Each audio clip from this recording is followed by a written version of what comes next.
ABC Podcast. Estamos en la historia.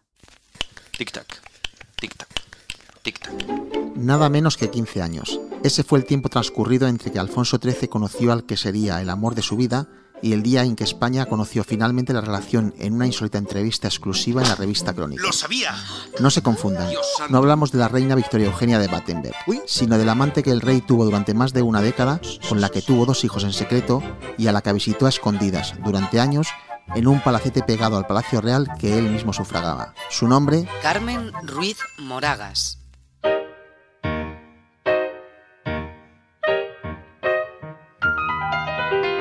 Carmen Ruiz Moragas era, pues una señorita de la época. Era la hija de Leandro Antolín Ruiz Martínez, que fue un gobernador civil de Granada. Y pues era una persona educadísima, que sabía francés e inglés, que era algo bastante inusual en la época, ¿no? Además tenía dotes para la interpretación y vocación para ello, y se convirtió en una de las principales actrices y más afamadas de la mitad del siglo XX. La intérprete había dado sus primeros pasos profesionales en la compañía de María Guerrero. Allí destacó pronto por su talento e inteligencia, hasta que se convirtió en la primera actriz del teatro español. Hasta allí fue Alfonso XIII, en 1916, a ver el estreno de La Dama de las Camelias. Carmen interpretaba el papel de la protagonista y el rey, nada más verla, se quedó prendado de ella.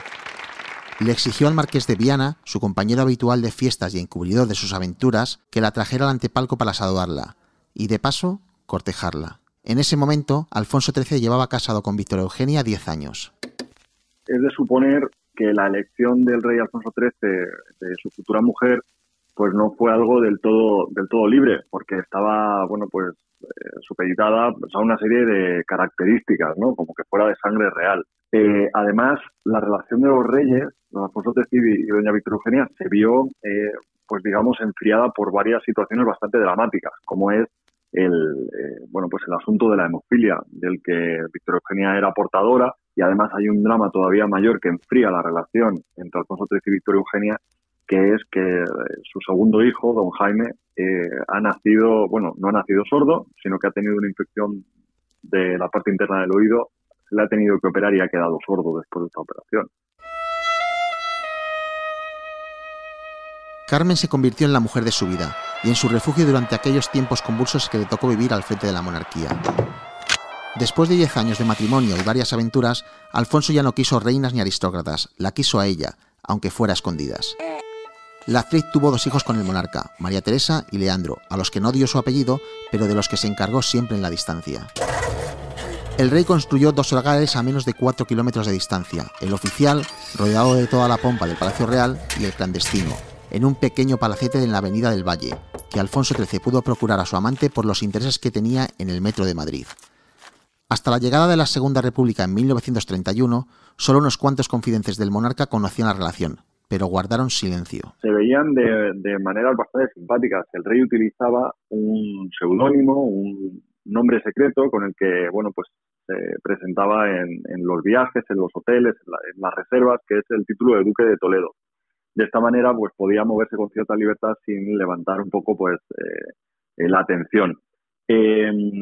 La excusa muchas veces para estos encuentros, sobre todo cuando eran viajes por España, era la caza. El tiempo, la duración de estos encuentros era muy variada. Por ejemplo, podía ser de varias semanas en el extranjero. Por ejemplo, cuando nace la primera hija de esta pareja, esta niña que se llama María Teresa y que nace en Florencia, en 1925, el rey está en Florencia durante varias semanas hasta que llega el alumbramiento. Antes de fallecer en 2016, Leandro contó que su padre se escapaba del Palacio Real para pasar tiempo con él, su hermana y su madre.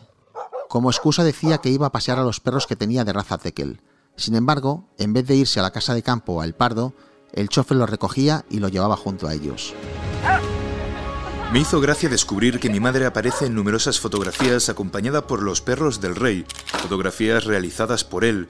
En casa también compartiría algunas horas con nosotros antes de regresar al mundo real. Para entender bien la relación del rey con estos 2 hijos, ¿no? Extraoficiales, que es que en el año 1931 se proclama la Segunda República y entonces el rey se tiene que marchar, ¿no? En esta fecha, María Teresa, su hija mayor, tiene 6 años con lo cual ella sí conoce a su padre y lo trata, pero Leandro Alfonso solamente tiene 2 años. Es un señor que conocen, que es atento, amable, cariñoso, si se quiere, con ellos, pero no es un trato de padre a hijo. De hecho, tendrán que pasar algunos años para que don Leandro y María Teresa conozcan cuál es su origen, ¿no? Porque ellos pensaban que eran los hijos de un militar que vivía en el extranjero. Algunos historiadores sostienen que el rey se planteó solicitar al Papa la nulidad de su matrimonio con Victoria Eugenia, alegando que ésta le había ocultado durante años la terrible enfermedad de la que era portadora y que le había costado la vida a 2 de sus hijos.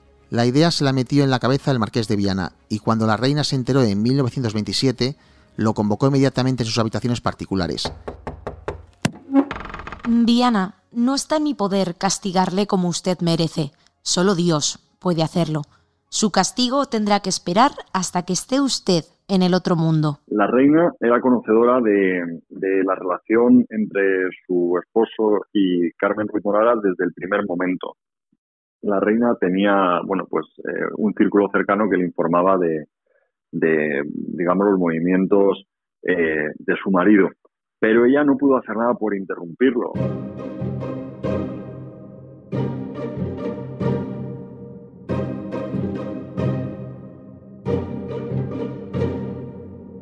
La relación entre Alfonso XIII y Carmen Ruiz Moragas fue muy sólida durante más de 10 años. Eran como un matrimonio sin haber pasado por el sacramento. Si el monarca hubiera obtenido el divorcio, su relación habría sido también mucho más pública de lo que fue.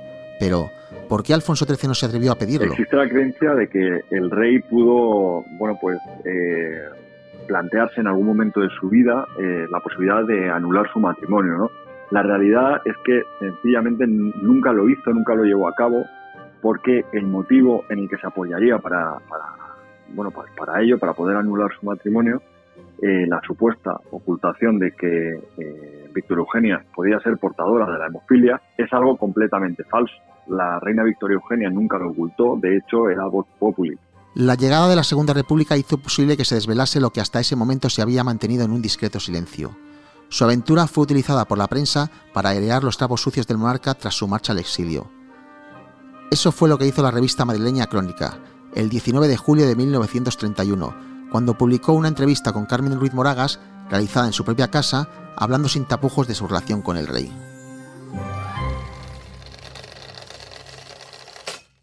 Nuestra relación no era de ayer. Empezamos hace más de 10 años. Durante 3 o 4 le jugué muy malas partidas. De pronto me iba al extranjero meses y meses. El que estaba muy ilusionado me pedía por todos los medios que volviera enseguida. Cuando por fin regresaba a Madrid y hacíamos las paces, era de nuevo para irme a viajar. Al final se cansó de esas chiquilladas y me regaló esta casa con todo lo que hay dentro y me dio hijos para que sentara la cabeza. No tengo la menor queja de él. Conmigo ha sido siempre muy cariñoso, simpático y espléndido. Su pena, y la mía, ha sido siempre tener que vivir separados, ocultando nuestro amor y tener que vernos en secreto. Cuando terminó la entrevista, intentamos en vano hacer algunas fotografías familiares, pero la intimidad de esta mujer extraordinaria es inexpugnable. Al pedirle que se dejase retratar con los 2 hijos que le quedan de ese pasado inmediato, se excusó inteligentemente, diciéndonos que los pequeños la envejecen. Luego le pregunté por la última vez que había visto al rey. No hace mucho. Puede usted creerme que lo que más le entristecía no era haber perdido la corona, sino la idea de no poder volver más a España. Para él, que ha viajado tanto, no hay nada como este sol de nuestra tierra. Quedamos en vernos pronto y nos veremos. No sé dónde ni cuándo, pero nos veremos.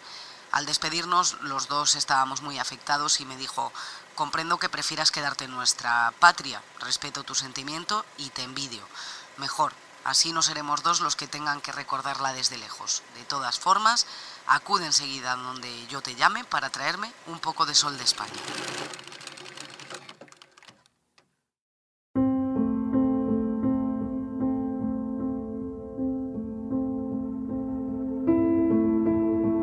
A comienzos de 1936, mientras el rey se encontraba en Londres, a Carmen le diagnosticaron un cáncer de útero muy avanzado.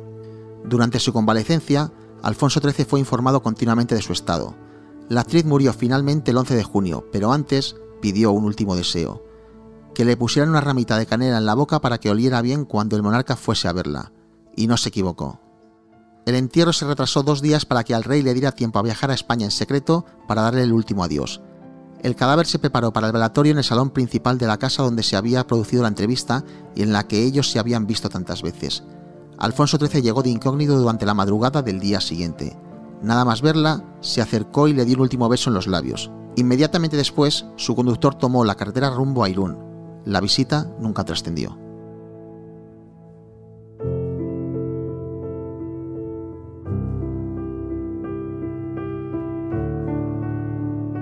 ABC Podcast. Estamos en la historia. Puedes escuchar todos los episodios en abc.es, iVoox, Wanda, Spotify, Apple Podcast y Google Podcast.